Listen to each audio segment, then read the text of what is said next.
अगर आपके बागीचे में 2 पौधे हो, एक गुलाब का और एक कैक्टस का, और आपको उन दोनों पौधों में पानी देना हो, तो क्या आप दोनों पौधों में बराबर मात्रा में पानी डालेंगे? नहीं ना, क्योंकि आपको भी पता है कि दोनों पौधों की जरूरतें अलग अलग है। The taste of India podcast, जिसका सार विभिन्नता में एकता है, जहां भारत की सांस्कृतिक विभिन्नता को हम स्वादिष्ट व्यंजनों के माध्यम से एक सूत्र में बांधेंगे। इस कुकरी शो से अब आप बिना कंप्यूटर या बिना किताब छुए फोन के माध्यम से अपने ही किचन में इन स्वादिष्ट रेसिपीज को सुनते हुए बना सकते हैं। इन रेसिपीज को आप हमारे वेबसाइट thetasteofindia.com पर भी पढ़ सकते हैं। नमस्कार, the taste of India podcast के इस नए एपिसोड में मैं पूजा और मैं दिलीप आप सबका हार्दिक स्वागत करते हैं।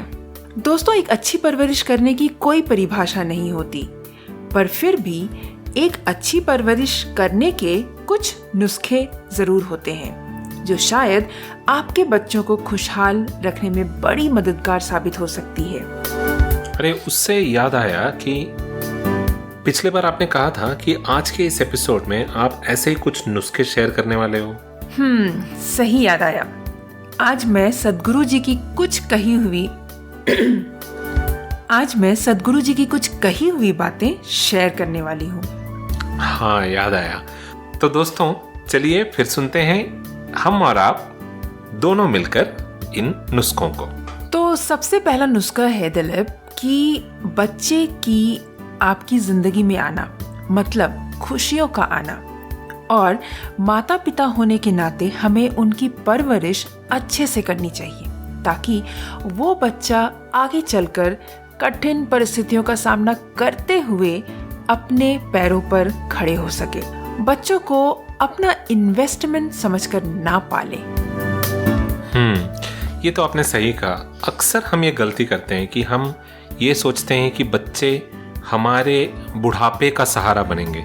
हम उनको पालते इस तरीके से हैं कि जैसे कि वो बच्चे हमारे लिए आगे चलकर कुछ करके देने वाले हैं। एक तरह से इन्वेस्टमेंट या जमा पूंजी समझते हैं, जो शायद हमें नहीं करनी चाहिए, है ना?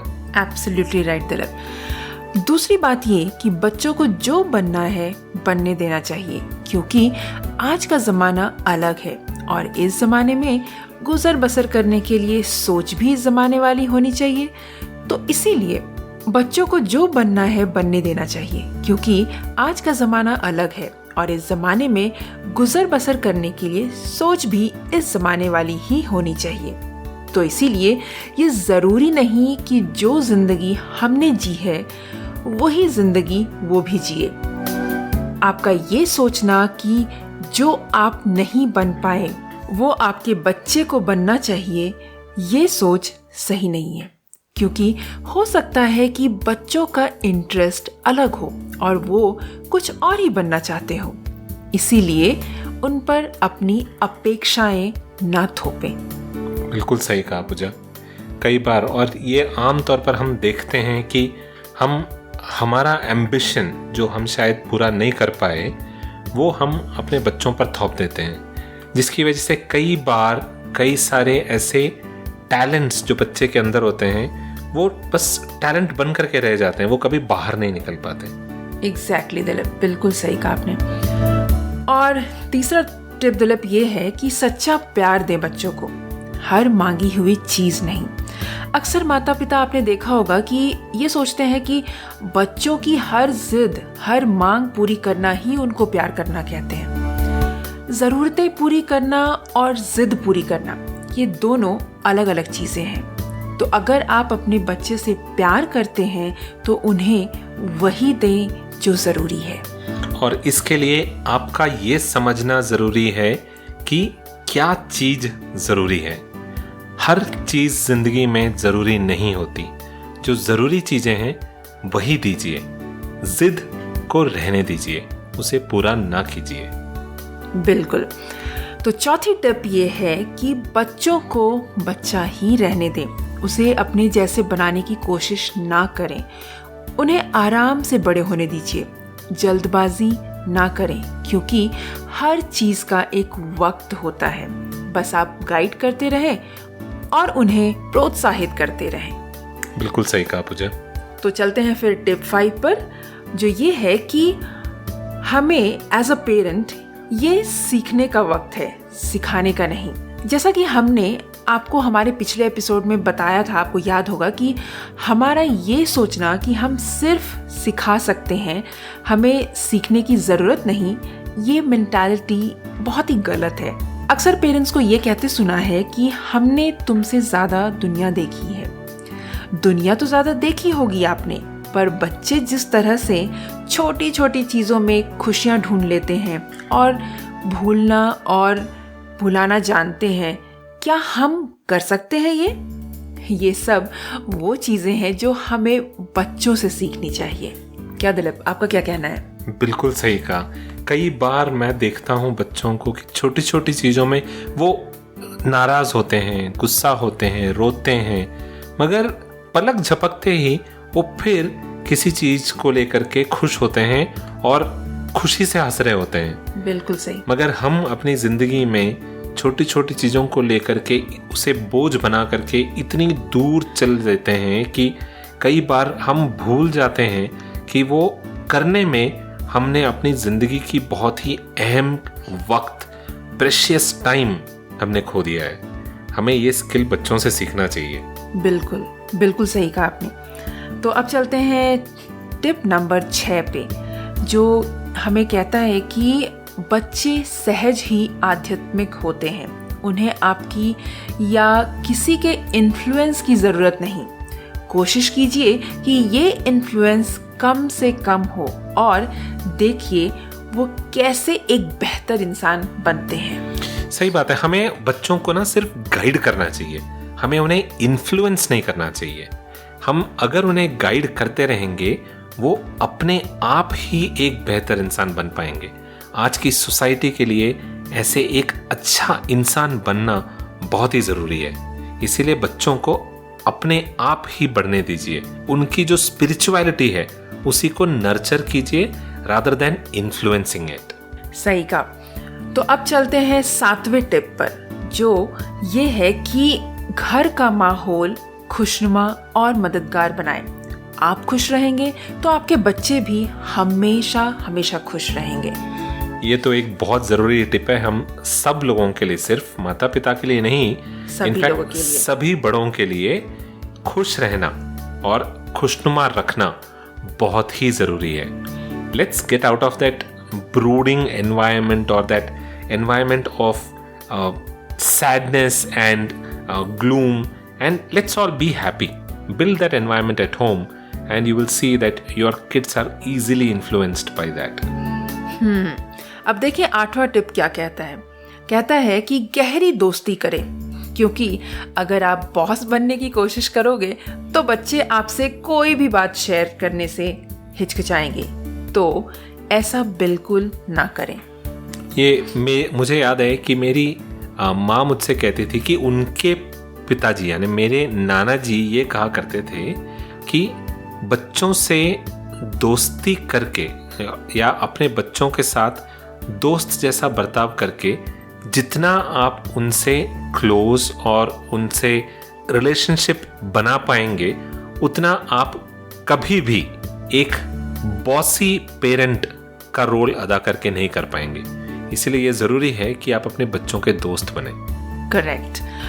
तो अब चलते हैं 9वें टिप की ओर, और वो कहता है कि कोई अगर आपकी इज्जत डर की वजह से करे तो वो इज्जत नहीं कहलाती, पर कोई अगर आपकी इज्जत प्यार की वजह से करे तो सही मायने में वो असली इज्जत कहलाती है। हम भले ही उनसे कुछ वक्त पहले आए हैं, पर हैं तो हम भी इंसान और वो भी इंसान। एज ए ह्यूमन बीइंग हर किसी की रिस्पेक्ट होनी चाहिए, फिर चाहे वो बच्चे हो या बड़े। हर किसी की भावनाओं की हमें कद्र जरूर करनी चाहिए। सही कहा। और अब हम बढ़ते हैं लास्ट टिप की ओर, जो है बच्चों पर बहुत सारी दूसरी चीजों का असर होता है, जैसे कि टेलीविजन, स्कूल्स, दोस्त, पड़ोसी और भी बहुत सारी ऐसी चीजें। तो एज अ पेरेंट ये बहुत ज़रूरी हो जाता है कि आप अपना रिलेशन इस प्रकार बनाएं ताकि बाकी सारी चीज़ों का उन पर ज़्यादा असर हो ही ना, और वो हर चीज़ आपके पास आकर ही पूछेगा और हर चीज़ आपके पास आकर ही शेयर करेगा। तो इसीलिए दोस्तों, अपने आप को शांत और प्यार भरा इंसान बनाना होगा आपको, तभी आप सही मायने में अपने बच्चे की अच्छी परवरिश कर पाएंगे। और याद रखिए, बच्चे वही बनते और करते हैं जो वो अपने इर्द गिर्द देखते और सुनते हैं। तो बच्चों में गलती मत निकालिए, क्योंकि वो जैसे भी बनते हैं उसमें कहीं ना कहीं आपका ही योगदान है। सही कहा पूजा। और कई बार अनजाने में हम कई सारी ऐसे चीज कर जाते हैं जो आगे चलकर हमारे बच्चे उसको दोहराते हैं, और हमें उस समय एहसास नहीं होता जब हम वो कर रहे होते हैं। जैसे घर में कई बार झूठ बोलना। अगर आप घर पे झूठ बोलते हैं और अपने बच्चों के सामने झूठ बोलते हैं, आपके बच्चे वही देखकर सीखते हैं और आगे चलकर वो भी यही करना चालू करते हैं। अब तब अगर आप उन्हें ये ज्ञान देंगे कि नहीं, झूठ नहीं बोलना चाहिए, हमेशा सच बोलना चाहिए, तो क्या आपको लगता है कि वो आपकी बात सुनेंगे? वो ऑलरेडी इन्फ्लुएंस हो चुके हैं। इसीलिए ये जरूरी है कि हम बच्चों से जो एक्सपेक्ट कर रहे हैं वही करें। वो करेंगे, बच्चे हमसे इन्फ्लुएंस होंगे और सही राह पर सही तरीके से बढ़ेंगे।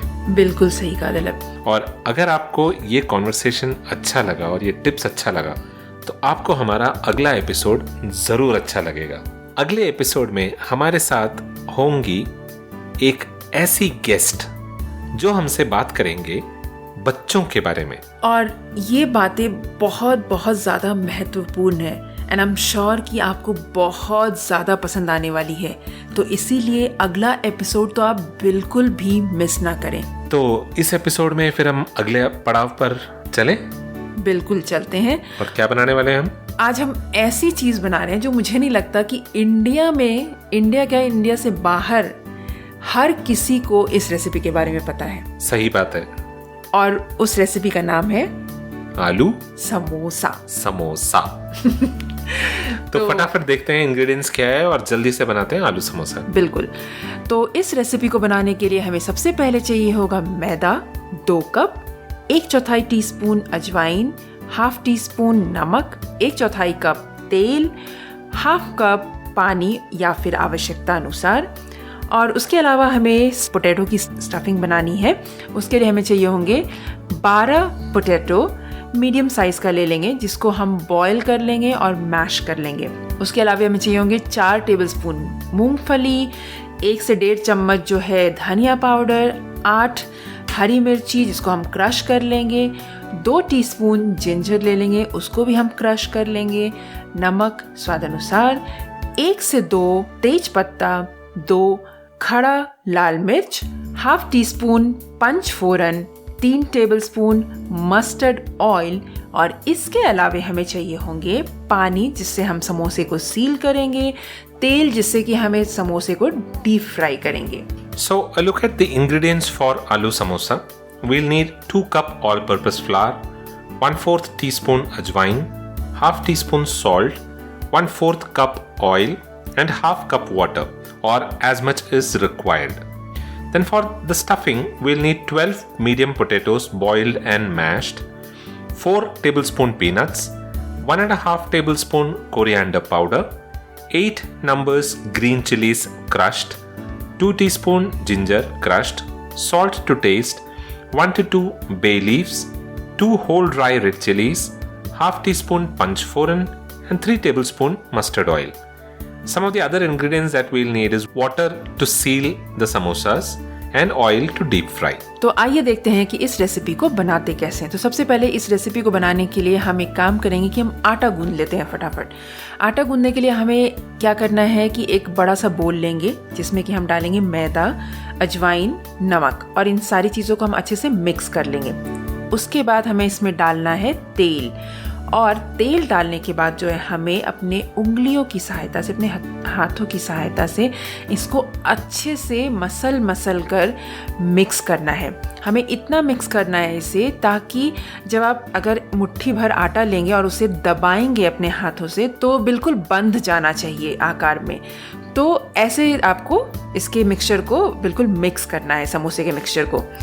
और मैं आपको एक चीज़ बता देती हूँ कि इस समोसा को अच्छा बनाने के लिए, परफेक्ट बनाने के लिए, ये जो है सबसे महत्वपूर्ण स्टेप है। तो ये ज़रूर करें।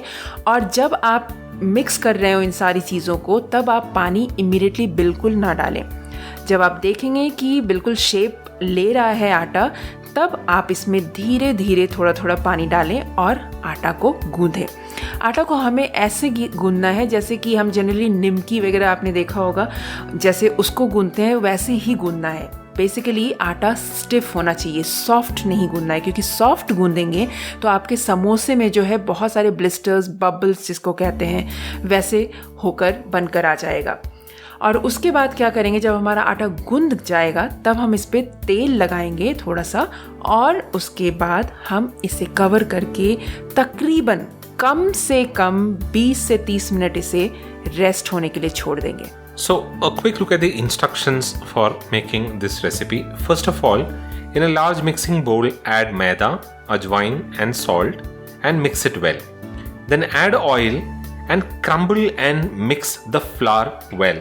Now this is a very important step. If this step isn't done right, then your samosa will have a lot of blisters on it. The texture wouldn't be as flaky as it is required. Now, addition of this oil, understand that it is a very important ingredient, so don't miss it. Crumble and mix the mixture well, ensuring that the dough or the mixture holds shape before you add water to it. Then add water as required and start to knead the dough. Now, when you're kneading the dough, keep in mind that you need to knead the dough a little tightly. The dough shouldn't be soft. When you're done, grease the dough with oil, cover and rest for minimum of 20 to 30 minutes. तो अब आइए देखते हैं कि stuffing कैसे तैयार करने हैं।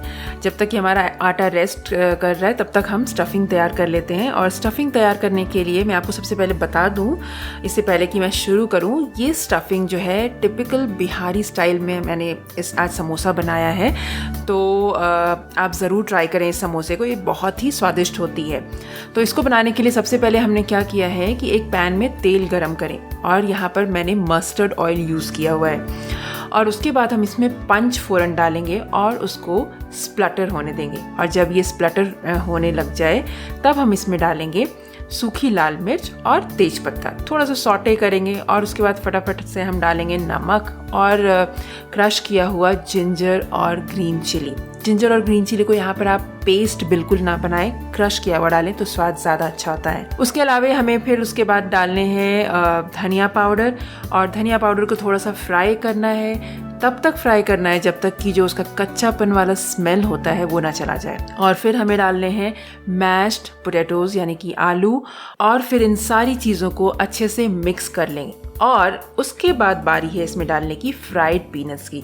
फ्राइड पीनट्स यहाँ पर बेसिकली आपको क्या करना है कि अगर आपके पास अवेलेबल नहीं है तो एक कढ़ाई में थोड़ा सा तेल डालकर जो मात्रा बताई है पीनट की वो डालेंगे और थोड़ा सा फ्राई कर लेंगे। बस उसी फ्राइड पीनट्स को आपको इसमें डालना है और फिर इन सारी चीज़ों को अच्छे से मिक्स कर लें और हो गई आपकी स्टफिंग रेडी। इस स्टफिंग को समोसा में भरने के पहले बिल्कुल ठंडा करना बहुत ज़रूरी है, क्योंकि अदरवाइज आपका समोसा जो है सॉगी हो जाएगा और उसका जो ऊपरी कवर है वो फ्लेकी नहीं होगा। Now on to preparing the stuffing. The stuffing is a typical Bihari style stuffing and it tastes really well. And we've used mustard oil for making the stuffing. First of all, heat oil in a pan or a kadhai, then add panchforan to it and let it splutter. Now add broken whole red chilies and bay leaves to it. Then add salt and crushed ginger and green chili to it. Ensure that you're not making a paste of the ginger and green chilies and that you are only crushing it. Now add coriander powder and fry until the raw smell of the masala goes off. Then add the mashed potatoes to it. Mix everything well until well combined. Now add some fried peanuts to it and mix it well. The potato stuffing is now ready. But before you stuff it into the samosas, ensure that it cools down completely, or else the samosa will become a little soggy. तो अब आइए देखते हैं कि समोसा तलना कैसे है और कैसे स्टफिंग को इसके अंदर भरना है। तो सबसे पहले हमने जो आटा गूंद कर रखा है उसे हम लेंगे और उसे एक बार फिर से थोड़ा सा गूंद लेंगे और गूंदने के बाद हम उसे गोल गोल आकार में हिस्सों में बांट देंगे और उसके बाद एक गोला लेंगे और बेलन से करीब 8 से 10 इंच के व्यास का बेल लेंगे और बेली हुई पूरी थोड़ी मोटी ही रहने देंगे। ना तो ज़्यादा ये मोटा होना चाहिए ना ही पतला, क्योंकि पतला अगर करेंगे तो जो उसके अंदर हमने स्टफिंग भरा है वो फट जाएगा। और ना ही ज़्यादा मोटा रहना चाहिए, क्योंकि ज़्यादा मोटा रहेगा तो समोसा अच्छे से पकेगा नहीं। उसके बाद बेले गए पूरी को 2 बराबर भागों में चाकू की सहायता से हम काट लेंगे और एक भाग को तिकोन बनाते हुए हम मोड़ेंगे। तिकोन बनाते समय दोनों सिरों को पानी से अवश्य चिपकाएं। तिकोन बनाने का तरीका आप जो है हमारे website the taste of India पर जाकर देख सकते हैं। वहाँ पर स्टेप बाय स्टेप मेथड हमने मेंशन किया हुआ है पिक्चर्स के साथ। और उसके बाद हम एक काम करेंगे कि तिकोन में आलू का जो हमने मिक्सचर तैयार किया है उसको भरेंगे और भरने के बाद पीछे के किनारे से एक प्लीट डाल देंगे और ऊपर के दोनों किनारों को पानी की सहायता से हम चिपका देंगे। तो इस तरीके से हमारा समोसा जो है भरकर तैयार हो जाएगा। और इसी तरीके से आप सारे समोसे की स्टफिंग जो है आप सारे समोसे बनाकर तैयार कर लीजिए और इसको एक प्लेट में रखते जाइए। और तलने से पहले तकरीबन आप आधा घंटा तक अगर इस समोसे को बनाकर छोड़ देते हैं तो मॉइस्चर जो है इसके ऊपर वो बिल्कुल उड़ जाता है और आपका समोसा जो है बिल्कुल परफेक्ट निकल कर आता है। So on to the final step of making the samosa and stuffing it. So after 20 minutes, take the dough out and knead the dough slightly again. Then make equal size balls out of the dough and roll the dough into an oval shape. Using a knife, cut it horizontally into 2 equal portions. Then grease the edges with water and make a cone out of 1 part of it. Gently press it so that it seals properly. Then stuff about 2 tablespoons of samosa masala into the cone and close the seal by pressing it firmly. You can follow the steps to learn how to make the pleat and seal the samosas on the website thetasteofindia.com. Now follow the same process with the rest of the dough. Once done, set it aside and let it stay there for about 20 to 30 minutes. That will ensure that the moisture is dried and then your samosas will get the flaky texture that is required. तो अब आइए देखते हैं कि समोसा तलना कैसे है। ये भी एक बहुत ही इम्पॉर्टेंट पार्ट है।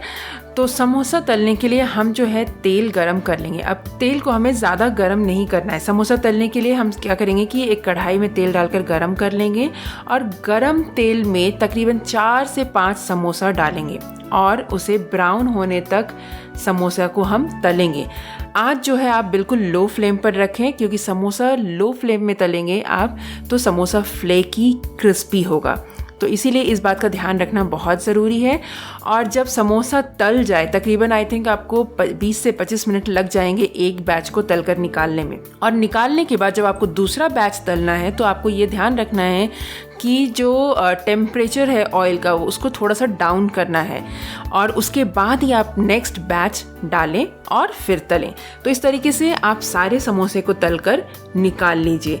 मैं आपको फिर से एक बार रिपीट करना चाहूँगी कि इन प्रोसेस को, मेथड को और किस तरीके से एग्जैक्टली समोसा बना है आप हमारी वेबसाइट पे ज़रूर विजिट कीजिए। तो आपको बहुत ही अच्छे तरीके से वहाँ पर आपको पता चल जाएगा कि कैसे बनाते हैं और आपका समोसा जो है बिल्कुल परफेक्ट निकल कर आएगा। So finally on to frying the samosas. Now heat oil in a kadhai. Just ensure that the oil is not very hot. Once it is slightly hot, deep fry the samosas on a low flame for about 20 to 25 minutes. Now ensure that the flame is kept on low, otherwise samosas will not be crispy and flaky. Now once the samosa turns golden and crisp, take it out on a kitchen paper and your samosa is ready to be served. You can serve it hot along with any kind of chutney of your choice. तो कैसी लगी आज की ये tasty samosa वाली recipe? I am sure कि आपको पसंद आई होगी। इनफैक्ट समोसा ऐसी चीज़ ही है जिसको सभी लोग पसंद करते हैं। तो आप भी अब घर में समोसा बना सकते हैं, खा सकते हैं, और कुछ चीज़ों का अगर आप ध्यान रखें तो ये समोसा बिल्कुल अच्छी बनकर निकलेगी, जैसे कि तलने वाला प्रोसेस, स्टफिंग वाला प्रोसेस, आटा गूंदने वाला प्रोसेस। इन सारी चीज़ों को अगर आप ध्यान में रखेंगे तो आपका समोसा बिल्कुल अच्छा बनेगा, बिल्कुल टेस्टी, फ्लेकी, क्रिस्पी समोसा बनकर आएगा। सही कहा। और आज के एपिसोड में इतना ही पूजा। आज के एपिसोड में इतना ही, बट फिर से हम रिमाइंड करवा देते हैं श्रोताओं को कि अगला एपिसोड आप बिल्कुल मिस ना करें, ज़रूर से सुने, क्योंकि आई एम श्योर कि वो एपिसोड बहुत ही फायदेमंद होगा, आपको बहुत ही पसंद आएगा। That is right, and that's all that we have for this episode. Do visit thetasteofindia.com for the show notes, a printable recipe card, and also to see the step-by-step method of making aloo samosa. The Taste of India podcast is available on pretty much all podcasting platforms, including Google Podcasts, Apple Podcasts, Stitcher Radio, TuneIn, Castbox, Karma 2.0, JioSaavn, Gaana, Spotify, and now we are available on Amazon Prime Music as well. So tune into your favorite podcasting platform and listen to the Taste of India podcast. That is all that we have for this episode. We will be back again the next week with another interesting conversation. Stay tuned and don't forget to subscribe to stay updated. This is goodbye from Dilip. And goodbye from Pooja. You all have a wonderful rest of the week.